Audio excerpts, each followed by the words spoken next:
2026 തുടക്കം മുതൽ ഓരോ മലയാളിയും ഞെട്ടി ഉണരുന്നത് ദുഃഖവാർത്തകൾ കേട്ടുകൊണ്ടാണ്.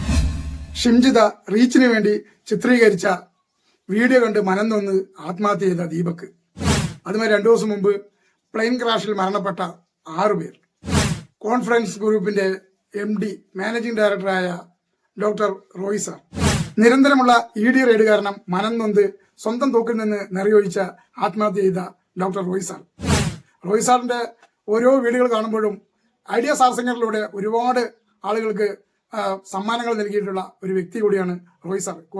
നിരവധി സിനിമകൾ നിർമ്മിക്കുകയും കഠിനാധ്വാനം കൊണ്ട് കെട്ടിപ്പടുത്ത സാമ്രാജ്യം ഒരു നിമിഷം കൊണ്ട് തന്നെ ഇല്ലാതായി.